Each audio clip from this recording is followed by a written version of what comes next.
श्रीमद् भगवद गीता श्रद्धा त्रय विभाग योग नामक 17वां अध्याय प्रारंभ।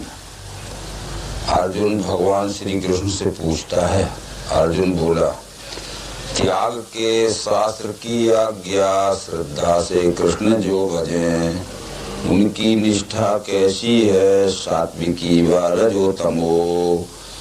अर्जुन के प्रश्न सुन के श्री कृष्ण ने जो उत्तर दिया वो अवश्य ही हम सबको विचारणीय है। भगवत गीता में शास्त्र किसको कहा गया है ये पहले समझ लेना बहुत जरूरी है। 15वें अध्याय का नाम विश्व रूप दर्शन योग है। उसमें 15वें अध्याय के 16 से लेकर 20 श्लोक तक जो कुछ भी 6 अक्षर पुरुषोत्तम इस त्रिपुटी योग के सिद्धांत से ये विश्व ही परमात्मा है, यह दर्शन भगवान श्री कृष्ण ने कराया, उसको गुह्यतम शास्त्र श्री कृष्ण ने कहा है। ऐसा ये शास्त्र का बीज निष्पाप तुझसे कहा, इसको जानने वाला होता है मुक्त बुद्धिवान। साथ साथ अभी हम ये जो षड दर्शन है, पूर्व मीमांसा, न्याय, वैशेषिक, सांख्य, पातंजल और उत्तर मीमांसा, इनको ही हम शास्त्र मानते हैं। यद्यपि ये दर्शन शास्त्र हैं, परंतु परमात्मा के सर्वांग का निरूपण इनमें नहीं है। इन षड दर्शन शास्त्रों में विश्वरूप परमात्मा के आंगिक स्वरूप का, अंगों का ही निरूपण है। परंतु ये भगवत गीता ये सर्वांग, परमात्मा के सर्वांग का दर्शन कराने वाला शास्त्र है। इसी आधार पर जो बहुत ही माइक्रो यानी सारभूत सिद्धांत रूप में भगवान श्री महाराज जी ने लिखा है, उसका नाम भी सर्वांग योग शास्त्र है। एक बार एक भक्त ने भगवान श्री महाराज से पूछा कि षड दर्शन भिन्न भिन्न मतावलंबी हैं, परमात्मा के विषय में अलग अलग विचार बतलाते हैं। भगवान श्री महाराज चैतन्य जी का यही उत्तर था कि सर्व दर्शना नाम स्वस्वरूप दर्शन समन्वय करोति। जो सब दर्शन शास्त्र हैं वो सब दर्शन शास्त्र परमात्मा के ही आंगिक स्वरूप का निरूपण करते हैं, परंतु भगवत गीता शास्त्र ये विश्व रूप परमात्मा के सर्वांग का दर्शन कराने वाला शास्त्र है। इसलिए भगवत गीता ही विश्व रूप दर्शन कराने वाला शास्त्र है। ऐसा इस शास्त्र का बीज निष्पाप तुझसे कहा, इसको जानने वाला होता है मुक्त बुद्धिवान। मनु ने मनु स्मृति में ये कहा है, यथा यथा ही पुरुषः शास्त्रम समधिगच्छति तथा तथा विजानाति विज्ञानम चाश्रोदते। जैसा जैसा इस विश्व रूप परमात्मा का अवलोकन करता जाता है मनुष्य, तो अंग उपांगों के सहित जब पूर्णता में पहुंचता है तो ये सर्वांग विश्व रूप परमात्मा यह निश्चय स्थिर हो जाता है। ये विज्ञानम चाश्रोदते आशय 16वें अध्याय के अंतिम मंत्रों में भी यही कहा गया था कि जो शास्त्र आज्ञा नहीं माने, इच्छा से अपने चले, वह सिद्धि नहीं पाता, मिले न सुख सद्गति। इस तरह 6 अक्षर पुरुषोत्तम इस त्रिपुटी योग के सिद्धांत की प्रत्यक्षीकरण की रीति से यह विश्व ही विश्व रूप परमात्मा है। इस तरह जो इस सिद्धांत युक्त दर्शन शास्त्र को नहीं मानता है और अपना मनमाना व्यवहार और अपनी मनमानी कल्पना को परमात्मा मान के पूजता है, उसको सुख शांति और सिद्धि नहीं मिल सकती। इसलिए शास्त्र को ले तू कार्य अकार्य विचार में जान के शास्त्र की रीति कर में आचरण आया। अर्जुन के मन में एक बात आई कि यदि हमने प्रत्यक्ष दर्शन शास्त्र यानी दिव्य चक्षु का सिद्धांत दर्शन शास्त्र छोड़कर और हम अपनी कल्पना के विचारों से ही चलने लगे, तो यानी शास्त्र की आज्ञा छोड़ दी है हमने, शास्त्र के अनुसार दिव्य चक्षु योग शास्त्र के अनुसार विश्वरूप परमात्मा को नहीं जाना है, फिर भी हम श्रद्धा पूर्वक परमात्मा की सेवा करना चाहें तो किस तरह संभव हो सकती है, ये उत्तर था। तो त्याग के शास्त्र की आज्ञा, शास्त्र की आज्ञा तो जिसने त्याग दी है, यानी दिव्य दृष्टि से परमात्मा दर्शन रूपी शास्त्र की और अपनी इच्छा से जो चलता है, तो त्याग के शास्त्र की आज्ञा, श्रद्धा से कृष्ण जो भजे, उनकी निष्ठा कैसी है, सात्विकी व रजोतमो। श्री भगवान ने जो उत्तर दिया श्री कृष्ण ने कि मनुष्यों में स्वयं सिद्ध श्रद्धा है 3 रीत की, सात्विकी, राजसी, वैसे तामसी अवभूषणों। मनुष्यों में जन्म सिद्ध ही 3 प्रकार की श्रद्धा आती है, क्योंकि ये शरीरधारी जीव का ये पिंडभूत शरीर जन्म से ही किसी न किसी गुण की प्रधानता को लेकर आता है। कोई तमोगुण प्रधान जन्म लेते हैं, किसी का रजोगुण प्रधान जन्म है, किसी का सत्वगुण प्रधान है। तो जैसा जिसमें इस पिंडभूत शरीर में प्रकृति दत्त जन्म सिद्ध गुण है, उनकी वैसी ही श्रद्धा रहेगी। इसलिए श्रद्धा समूह में होती है कर्मानुकूल भारत, श्रद्धा का रूप है देही, जैसी श्रद्धा वही बने। जैसा जैसा मनुष्य कर्म करता है वैसी वैसी उसमें श्रद्धा निर्माण होती है। तमोगुणी कर्म करने से तमोगुणी श्रद्धा होती है, यानी जो तमोगुणी मनुष्य रहता है वो किसी भी बात को सुनकर मान लेता है। जो रजोगुणी श्रद्धावान रहता है, यानी जो रजोगुणी मनुष्य रहता है, वो किताब पढ़कर मान लेता है। परंतु जो सत्वगुणी श्रद्धावान रहता है वो देखकर और पहचान कर मानता है। अतः इसका निश्चित अर्थ ये है कि तमोगुणी श्रद्धा वाले सुनकर ही मान लेते हैं, रजोगुणी श्रद्धा वाले किताब में पढ़कर मान लेते हैं, और सत्वगुणी श्रद्धा वाले देखकर और पहचान कर मानते हैं। इसलिए ये श्रद्धा समूह में होती है कर्मानुकूल भारत, श्रद्धा का रूप है देही, जैसी श्रद्धा वही बने। मनुष्यों में स्वयं सिद्ध श्रद्धा है 3 रीत की, सात्विकी, राजसी, वैसे तामसी। अब वो सुनो, सत्वगुणी देव पूजे, यक्ष राक्षस राजसी, अन्य वे भूत प्रेतों को तामसी पूजते फिरें। यानी प्रत्यक्ष दर्शन शास्त्र यानी दिव्य चक्षु योग शास्त्र को छोड़कर जो सतोगुणी श्रद्धा से पूजना चाहते हैं तो ईश्वर को तो मानते हैं, परंतु पूजते देवी देवताओं को हैं, ईश्वर की नहीं पूजते हैं, विश्व रूप को नहीं पूजते हैं। इनमें जो रजोगुणी श्रद्धा वाले हैं, जो शास्त्र छोड़कर रजोगुणी श्रद्धा वाले हैं, वे यक्ष राक्षसों को पूजते हैं, क्योंकि यक्ष राक्षसों का उन्हें बड़ा डर लगता है कि वो हमारे शरीर में कोई राक्षस या कोई यक्ष ये प्रवेश ना कर जाए, नहीं तो हमारा सब मानसिक संतुलन बिगड़ जाएगा, हमारा सर्वस्व नाश हो जाएगा। इसलिए वो यक्ष राक्षसों को ही पूजते हैं। इनमें जो शास्त्र को छोड़कर यानी प्रत्यक्ष दर्शन शास्त्र दिव्य चक्षु योग को छोड़कर जो तमोगुणी श्रद्धा वाले हैं वे भूत प्रेतों को पूजते हैं। भूत प्रेत जैसे किसी को मानसिक उन्माद हो जाता है तो वो कहते हैं उसके आंग में भूत आ गया।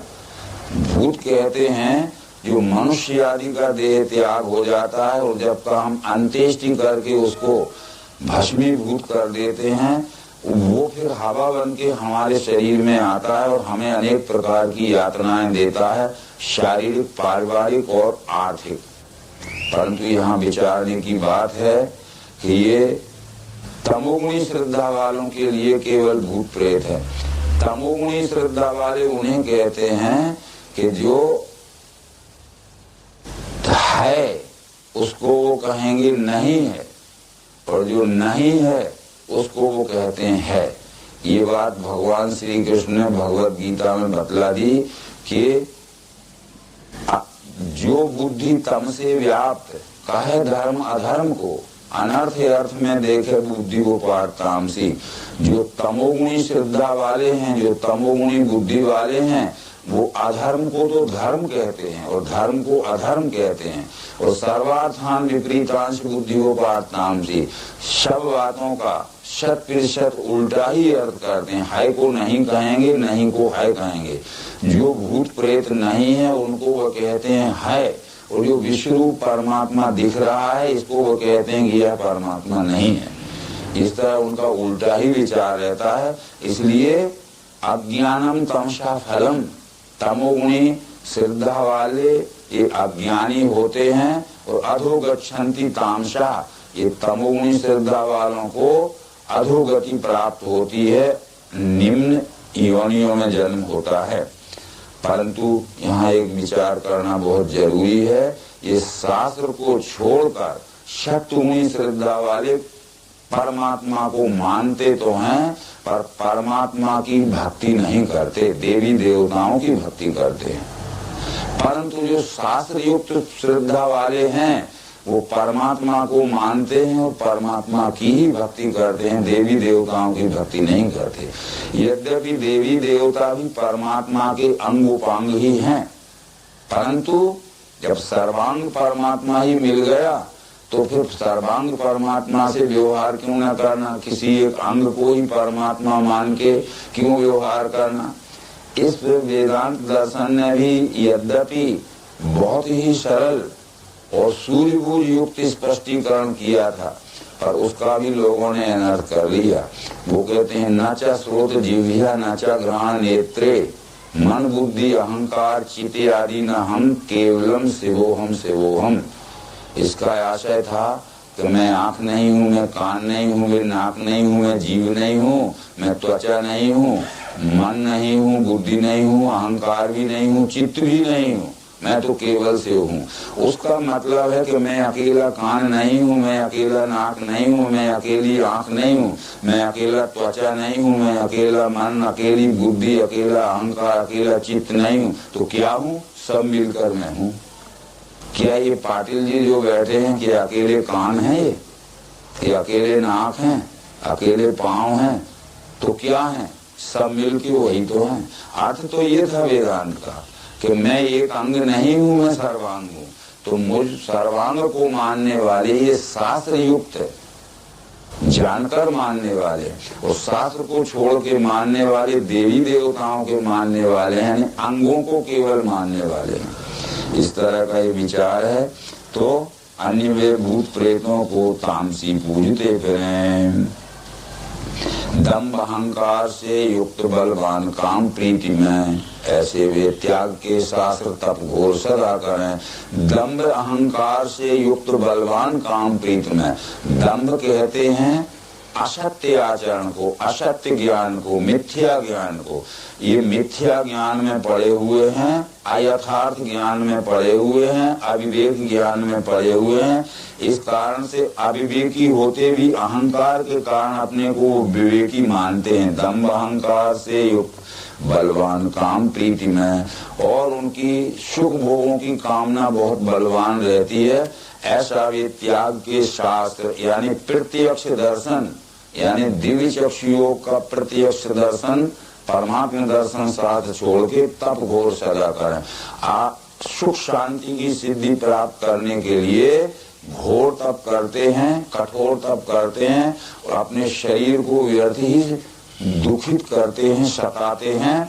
तो इस 6वें अध्याय में वो कहते हैं कि देह की इंद्रियों में जो उसमें स्थित में उसे देते हैं क्लेश, वे मूर्ख जानो असुर भाव के। ये शरीर की इंद्रियों में मैं परमात्मा ही हर एक शरीरधारी मानव में बैठा हूँ। तो जो उपवास व्रत आदि के द्वारा भूखे प्यासे रहकर तीर्थाटन करके अनेक प्रकार के पूजा पाठ पुरस्चरण आदि अनुष्ठान करके इस शरीर की इंद्रियों में बैठे हुए मुझ परमात्मा को सताते हैं, तान विद्धि असुर निश्चयान। हे अर्जुन, उनको निश्चय ही तुम असुर वृत्ति के समझो, वे विवेक बुद्धि वाले नहीं हैं। आशा इसका यही है कि हम कर तो वही रहे हैं जो कृष्ण जी जिसके विषय में मनाही कर रहे हैं। तो इस तरह से आहार भी शवों का है प्रिय 3 प्रकार का, यज्ञ तप दान के भी 3 हैं भेद वो सुनो। ये गुणानुसार भोजन भी 3 प्रकार का होता है। तमोगुणी मनुष्य का भोजन अलग प्रिय रहेगा, रजोगुणी को अलग भोजन प्रिय रहेगा, सत्वगुणी को अलग प्रिय रहेगा। वैसे ही यज्ञ दान और तप के भी 3 प्रकार हैं। यज्ञ सत्वगुणी यज्ञ, रजोगुणी यज्ञ, तमोगुणी यज्ञ। दान भी सत्वगुणी दान, रजोगुणी दान, तमोगुणी दान। और तप भी सत्वगुणी तप, रजोगुणी तप और तमोगुणी तप। इसके 3 प्रकार के भेद जो यहाँ समझाए गए हैं, उन भेदों के अनुसार हम भी जो यहाँ डिटेल में समझाने वाले हैं, फोड़ फोड़ कर समझाने वाले हैं, कृपया उसको समझना बहुत जरूरी है। आयु, उत्साह, आरोग्य, बड़ा वह बल, पीत जो रसयुक्त, स्थिर, स्निग्ध, पुष्टान, प्रिय शत्रु को। इसका अर्थ लोग ये करते हैं कि सतोगुणी भोजन करने से मनुष्य की आयु बढ़ जाती है, शतगुणी भोजन करने से दीर्घायु हो जाता है मनुष्य। पर भगवत गीता इससे सहमत नहीं है। भगवत गीता में ये कहा गया है कि सत्वगुणी भोजन करने से सत्वगुणी प्रकृति के मनुष्य को पूरी आयु भर उत्साह और आरोग्य बढ़ा रहता है, वो अनुत्साहित नहीं होता है, बीमार नहीं होता है। सत्वगुणी मनुष्य यदि सत्वगुणी भोजन करे तो आयु तो नहीं बढ़ेगी, पर पूरी आयु भर उत्साहित अवस्था रहेगी और आरोग्य अवस्था रहेगी। उम्र नहीं बढ़ेगी, उम्र तो एक क्षण भी नहीं घट बढ़ सकती आयु, परंतु गुणानुसार भोजन करने से पूरे उम्र तक उत्साह रहेगा और शरीर में आरोग्य रहेगा, इसका अर्थ है। तो अति खट्टा, खारा, उष्ण, तीखा, रूखा, विदाहक, दुख, शोक, रोग करता, कटु चाहे रजोगुणी। अति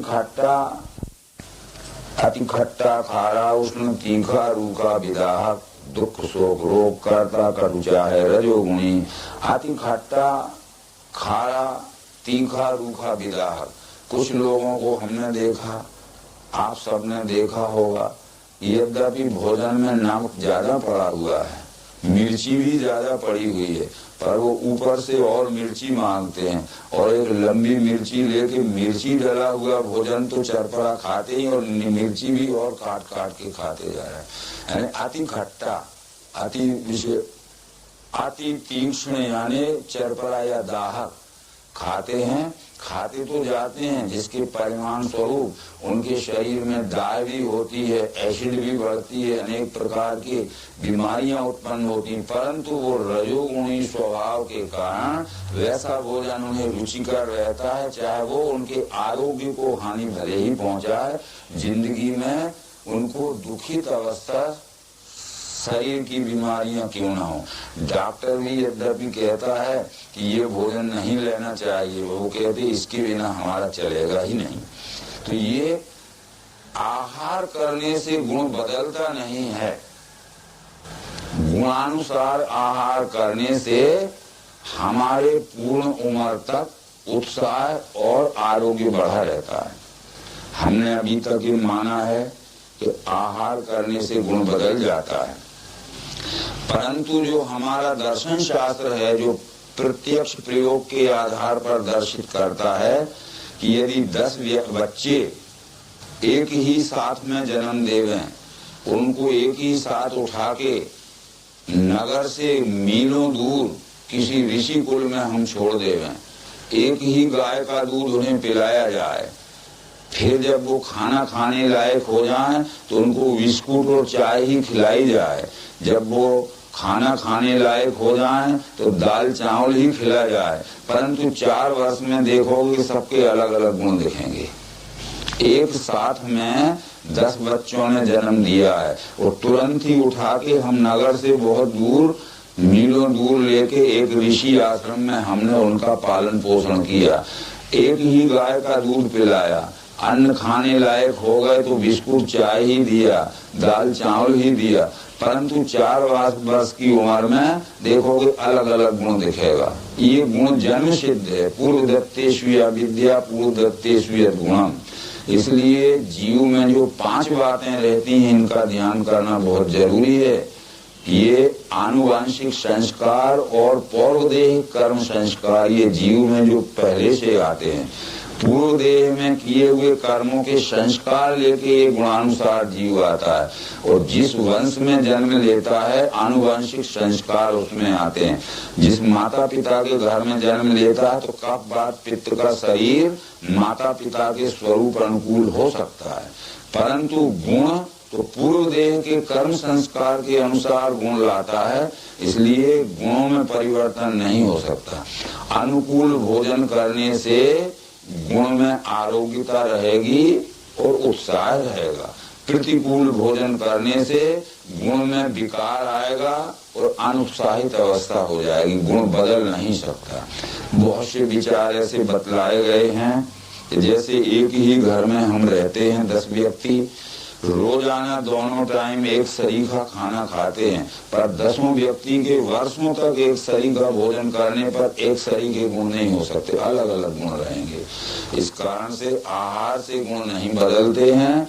गुणानुसार आहार करने से स्वस्थ जीवन और उत्साहित जीवन रह सकता है। इसलिए अपने गुणों को पहले पहचाने मनुष्य, और फिर गुणानुसार आरोग्यता रहने के लिए और उत्साहित जीवन बिताने के लिए गुणानुसार भोजन करे। गीतायाम गया स्वाद भाषा दुर्गंध से भरा, झूठा यवक्ष ये प्यारा, तामसों का आहार है। तमोगुणी लोग झूठा भोजन करते हैं, दुर्गंधित भोजन करते हैं। जो सुबह का बनाया हुआ ठंडा हो जाए और जिसमें दुर्गंध भी आ जाए, ऐसा भोजन उनको प्रिय रहता है, और वैसा भोजन ना मिले तो उनको रुचि नहीं होती, उसको अप्रिय समझते हैं। इस तरह से ये 3 प्रकार के मनुष्य अपने अपने गुणानुसार आहार करने से उनको उम्र भर आरोग्य और उत्साहित जीवन रह सकता है। अब यहाँ यज्ञ भी 3 प्रकार हैं। फलिच्छा त्यागी जो यज्ञ करना अवश्य है, करे निश्चय से ऐसे वो सतोगुणी। तो इस तरह से यज्ञ के विषय में ये समझा देना बहुत जरूरी है, जो कि अभी पहले कहा था कि जना नाम समूहो जनता तत्सखा सुखा अव्यवहृत्या यज्ञ। परंतु मनुस्मृति में ये समझाया गया है कि आलम्भ यज्ञ क्षत्रिय, हविर यज्ञ वैश्य स्मृता, परिचार यज्ञ शूद्रस्य, जप यज्ञ द्विजातीय। अपने अपने कर्म में कुशलता प्राप्त करने का अभ्यास काल तो तप है, परंतु वो अपने अपने कर्म में कुशलता से सेवा कर सके, उसका नाम यज्ञ। आलम्भ यज्ञ क्षत्रिय, आलम्भ कहते हैं न्याय रक्षा के द्वारा अपना जीवन यापन करे। न्याय रक्षा करना ही है क्षत्रियों का यज्ञ है। हावी यज्ञ वैश्य स्मृता, और धन धान से कमाए हुए धन से ये दीन दुखियों की सेवा करना, यह वैश्य का यज्ञ है। परिचार यज्ञ शूद्र से, शरीर के द्वारा सेवा करके आवश्यकता अनुसार सुख पहुंचाना, ये शूद्र का यज्ञ है। और ज्ञान विज्ञान द्वारा अंधविश्वास से छुड़ाकर सत्य प्रकाश में लाना, ये ब्राह्मण का। ज्ञान विज्ञान द्वारा सेवा करना, ये ब्राह्मण का यज्ञ है। न्याय रक्षा द्वारा सेवा करना, ये क्षत्रिय का यज्ञ है। धन धान से दीन दुखियों की सेवा करना, ये वैश्यों का यज्ञ। और शरीर से ही सेवा करना, ये शूद्र का यज्ञ। ये वैदिक सम्मत यज्ञ हैं, परंतु यज्ञ के अर्थ ये उल्टे हो गए। इसी तरह से फल की इच्छा रख के कि मैं विष्णु यज्ञ करूंगा तो विष्णु लोक का सुख मिलेगा, रुद्र यज्ञ करूंगा तो रुद्र लोक का सुख। कहाँ है वो विष्णु लोक, कहाँ है वो रुद्र लोक? यहाँ तो हम अनुष्ठान करते हैं, परंतु ये पता नहीं है कि हम विष्णु लोक में कहाँ जाएंगे, स्वर्ग लोक में कहाँ जाएंगे।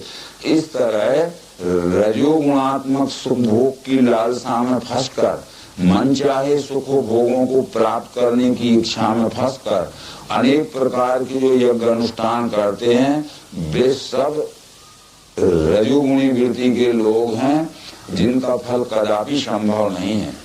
एक दृष्टांत स्वरूप उदाहरण इसमें ये आया है कि एक व्यक्ति ने सुन रखा था कि अगर मकर का दूध मिल जाए, जिसको हम क्रोकोडाइल कहते हैं, तो आदमी अमर हो जाता है। तो उसने सोचा कि मैं नर्मदा की तपस्या करूं या गंगा की भक्ति करूं, क्योंकि मगर गंगा और नर्मदा में रहता है, वो प्रसन्न हो जाएगी तो मगर का दूध ला के मुझे दे देगी, मैं पान कर लूंगा तो अमर हो जाऊंगा।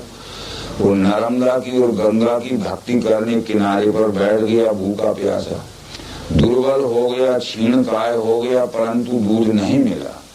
तो एक व्यक्ति ने कहा कि व्यर्थ ही जीवन गंवा रहे हो, ये तो गंगा और नर्मदा शंकर की पुत्री है, यदि शंकर की भक्ति करोगे तो शंकर प्रसन्न होगा, तो अपनी पुत्री नर्मदा से कहेगा कि इसको मगर का दूध ला के दे दो, तो वो शंकर की भक्ति करने लगा। प्राणांत का समय आ गया, अब विवेकवान पुरुष ने आके कहा तू प्रकृति नियम को नहीं जानता है, शास्त्र को नहीं जानता है। शास्त्र यानी प्रकृति का नियम, क्योंकि मगर ये अंडज प्राणी है, अंडे से पैदा होने वाला जीव है, मगर ये अंडज प्राणी है। अंडज प्राणी को प्रकृति ने स्तन बनाया ही नहीं है, तो दूध कहाँ से मिल जाएगा? 1000 जन्म भी तू मर जाएगा तो दूध मिलने वाला नहीं। व्यर्थ ही तूने नर्मदा की तपस्या की और शंकर की पूजा की, मरता जीता रहे, मिलने वाला नहीं। तो ये शास्त्र की विधि जानना यानी प्रकृति के नियम को जानना। इस तरह से ये सब बातें होती हैं।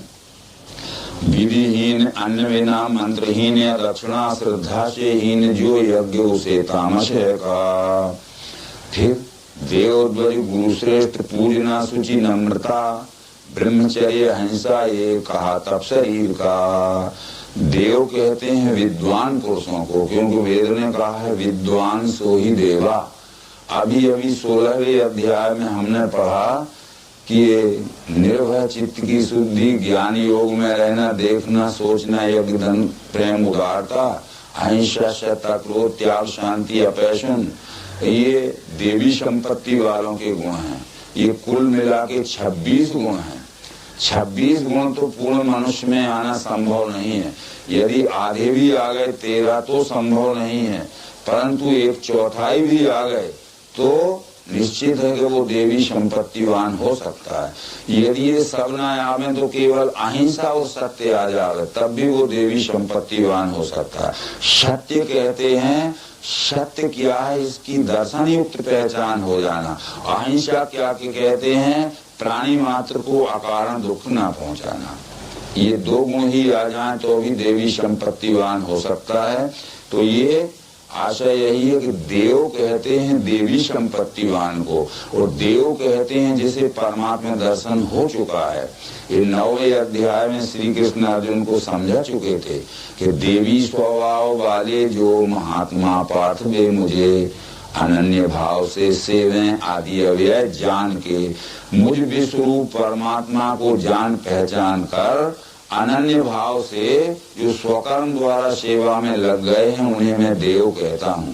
परंतु वो कहते हैं ढका है ज्ञान माया से, आसुरी वृत्ति हो चुकी, नराधम दुराचारी मूल मुझको नहीं भजे।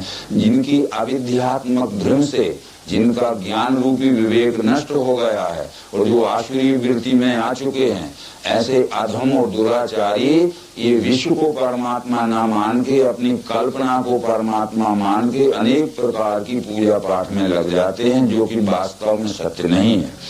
ध्वज कहते हैं ज्ञान के संस्कार जिनमें आ गए हैं, इनको पवित्रता पूर्वक आदर करना।